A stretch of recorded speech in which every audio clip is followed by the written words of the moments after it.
Today I'm going to share with you some basics to help you to go into all of this AI development combined with Android software development as a senior or middle engineer or even maybe junior engineer, how you can try to start using AI in your workflow in day-to-day basis, maybe on some your private stuff that you're working at home or whatever you decided to do with this. Actually, you need to understand there is a huge world around, and everything moves extremely fast right now, and it's very hard to keep up with all updated information and all updated technologies that actually I can say popping up almost every day for ourselves.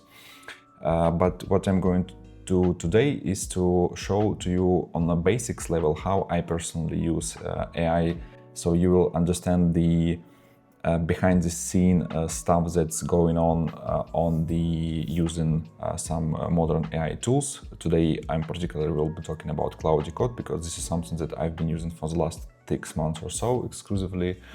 And I'm actually going to touch Codex as well in a future video. But again, it's a huge topic, and today my goal is just to share with you my personal use cases, how I manage creating a new Android application from scratch. Almost don't write in any type of code myself, but at the end getting some production quality level of the Android application. And so there is several components on this. Basically, what we are going to go with you is going through some configuration files. What do you need to understand? There is, of course, like several ways how you can write in a code with AI. Very common example is like coding vibe coding. Let's say it's when you can open some user interface, let's say Cloudy client, whether it's on the web or in your desktop operation system, and you can just write in some prompts inside. And if you don't have a clue how work with it, you just like put in some average, some very abstract requests to it, like make the screen beautiful or make it to work in a specific way. But we are, as a software engineers, we already know a lot of stuff on very deep level, and we understand how to properly manage prompts on a high level, so you will point AI in a proper direction. And extremely powerful tool that helps you keep your results way more consistent is by using configuration files for your AI. For example, this is created new project. It has like a hello world screen, and I also added here some configuration files that can be abstract and migrate from one project to another, and some other configuration files, they are specific to this specific project. So it contains some instructions for AI to understand the specific context about this project and specific technologies that it should use, and etc. But basically, what we're looking at here is that our main file is cloudy.md. In working in Android Studio, basically you have like two ways how you can do this. You can either open like terminal and like launch the Cloudy Code terminal, or you can install a plugin. Cloudy Code, you can find it in the marketplace. This is my personal choice of working with it because I found it more convenient because I have this window inside the Android Studio. And basically you're interacting with your tool from Android Studio, and it's already like launching inside folder of the specific project that you're currently running. So basically, just to briefly discuss what it looks like, Cloudy Code, cloudy.md, its configuration file, its entry point for your LLM. So when you starting, for example, new session here in terminal, or when you're connecting to your specific folder and initializing Cloudy Code instance inside, it always will look for the cloudy.md configuration files, and it will try to read to understand the context of the project that you're actually working on. In this, as you can see, there is some basic instructions that go in almost for every other modern project. I put some building instructions here. I also mentioned some project specification files that include some information about project specific stuff. You can also find here some specific examples of packages and data layers, and you can put whatever your project may require. Also some basic stuff about code style, which it should follow, some testing techniques, Git, and etc. So this is basically a very high level explaining to your AI what exactly it should looking for. Going a bit deeper, I also have like project specs, which is description, some high-level description of projects that I'm going to create, and it's basically you can format in a way how you think it would be convenient for yourself to keep up with changes. But general idea is that whether it will be you or AI, you can have a look at this and see basically configurations that you defined into the project, how it should looks like. Also, we have like a dedicated configuration file mentioned in tech stack that required for the project that I put in separated file, as well as some loading architecture. This is basically my own way that I'm moving from one project to another.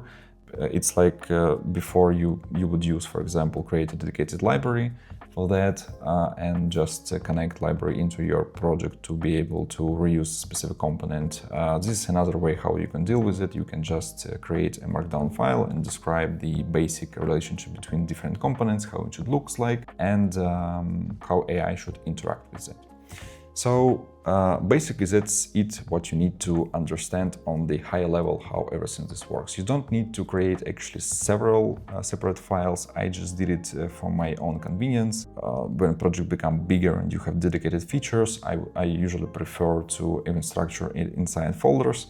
And again, because of the cloudy.md is an entry point, you can just keep tracking all of the folders and configuration inside this file, so AI will always understand the context by able to navigate to the specific road for description for your project. So it's actually very great to talk all about this stuff, but let's try to play with the tool itself. Again, we have Hello Android. It's an empty, as you can see here, we just have nothing.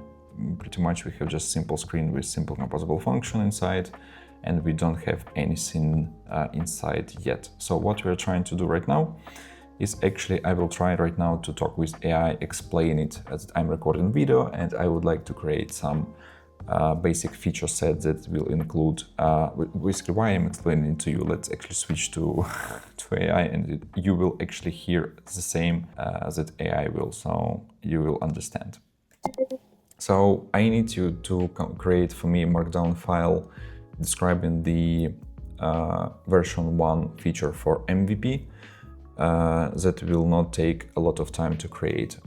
What I need for this feature 1 is it needs to be done in separated branch, as well as it should include all domain data and presentation layer structures and data models for the first stage, while we should also have a dedicated screen for showing alarms that a user can manage. So it should be an alarm list screen with a simple add button, by pressing on which user are able to set an alarm and see the list of these alarms.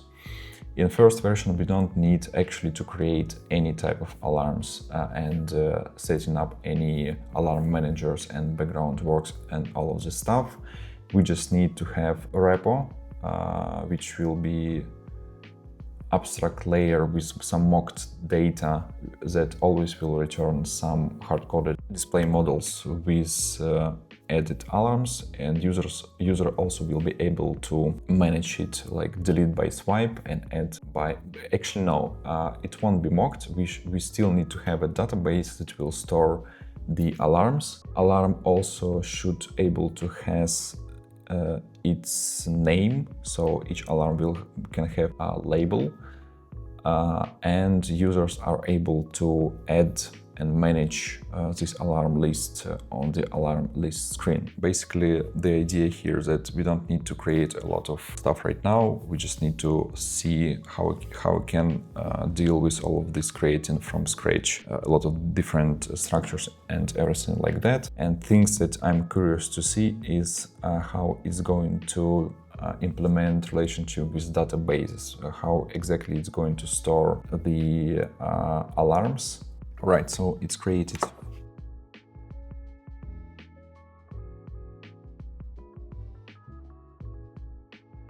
All right, so it seems to be enough. Okay, clear context and start working on feature 1 alarm list. Okay, and now let's start. I'm pretty sure that actually CLI will show us total time, how much time it will take, but you know, it's better to have a backup plan for this. So I was also curious to see, because, you know, I'm pretty sure that it will be able to fix all build issues, because somewhere in the specification file, I specifically mentioned that before finishing its job, it's actually have to make sure that build is successful. It's able to do this via the terminal and Gradle commands. So, but I do remember that like maybe a year ago or something like this, it was a pain in the ass trying to make all the stuff working, because first of all you need to solve all these build issues, then you will try to play around with results that you're getting, because it's not quite what you did expect from it. And today it's just extremely fast. As an example, I did so I use two phones. I do have an iPhone and I do have an Android phone. And because I didn't actually have a time and, to be honest, willingness to try to learn iOS development, I thought that it would be nice to have some kind of application that will allow me not to search to wallpaper apps, but to be able to generate it on device locally. So I thought that it would be nice, you know, to take a picture of some object, or being able to take a photo from your gallery, like it has this texture and the specific colors, so I can take a picture of specific case, and it will generate, using some different patterns, this image. So to build this type of application for myself, I would probably spend like 3 months or something like this, considering that I know how to build iOS application. But because I don't, it would take like 6 months, I don't know, my evening's time or something like this, so it would be impossible to try. But again, with the eye, maybe I spend a week or something like this of my evenings, so it's, let's say it's 10 hours I spent to build it, and I have properly working application. And it's actually usually, it took like 3+ weeks then trying to upload it into the Apple Store, because I was just wanted to share it with other people. And that's the beauty of the time, because we can experiment for free almost with all the things. Okay, so it's done. Let's see, stop. So it took almost 9 minutes.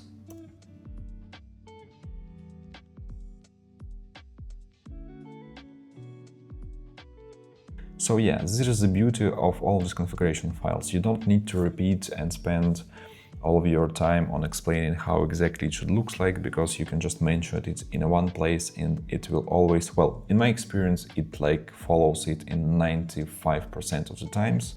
Let's actually see. Okay, let's try to launch and see how it will look like actually. But you know, this is what I'm saying. And we are talking about not some kind of spaghetti code that would be impossible to support. You can define your own rules. You can show whatever you would like to, like in a way how you think it works the best for yourself. And you know, this is actually really great. So application launched, and I can see there is an infinitive spinner spinning on the screen for some reason, probably because of the managing the async flow. Load async collected list. Yeah, interesting. This is a mistake that it usually does, and I'm forgetting to say this. So for example, there's a particular example. So how it does load async is actually launching a new coroutine flow inside, and it's waiting until this execution is done, and after it's done, it automatically will switch our state screen from loading true to false. But because we have flow here, actually coroutines keep going, and that's why we can see this loading animation continues. So what we actually need to do here, put some rules. At the moment, we are missing a rule. Then, for example, if inside the load async function of the base view model, on child view model, we're trying to subscribing on a flow, because coroutine function keep going, we would actually never receive finish of the coroutine until the scope is alive. update loading architecture documentation file, specifically mentioning that for such use cases while working with flows, we need to use load silent function to not show loading indicator while we subscribing on a flow. So this is pretty typical, and again, you need to change all of these configuration files pretty often. I found myself that on my production files that I'm working, first of all, these configuration files, they way more bigger, so that's why I prefer not doing changes by voice, but to go and check these configuration files manually. But again, in production files, usually my flow is if I see that the LLM does a mistake in some patterns, as in this example, which will be systematic across the application, is you need to go and update configuration files. And within on the long run, you will have pretty big configuration file, but you will also be safe from some very stupid mistakes as this one. And again, I'm pretty sure that it will handle it properly. We already can see that it's already understood the context and changed it to the loading silent, so the issue should be fixed right now. But yeah, this is pretty important to keep track of your changes, to keep track of all of this stuff that can potentially you will have to every time to explain LLM to whether it needs to done in this way or another way. So it's pretty important to keep your configuration file updated. It's very basic example, and in the next video we will play with this more, and actually we will try to accomplish some first MVP version, and we'll see how much time actually it will take to finish, to get some working prototypes that actually can be installed on my phone and text next morning to wake up. But of course you need to handle still a lot of stuff like confirmation dialogues and all of the stuff, but we already 46 minutes on recording. I will cut it probably twice, but still a lot of time already we spent today. So hope you did enjoy it. If you're interested to know more about all of this stuff, in the description I'm leaving a URL to the forms that you can fill if you would like to receive a tutorial about the way more context around all of these LLMs and tools that you can use in your day-to-day. It's like reviewing your pull requests, like agentics, flow, skill sets, and all of the stuff. There is a lot of useful information for yourself that you will be able to find. So if you're interested, again, link into the description, and see you soon. Subscribe to not miss some upcoming next videos in a couple of days, and good luck.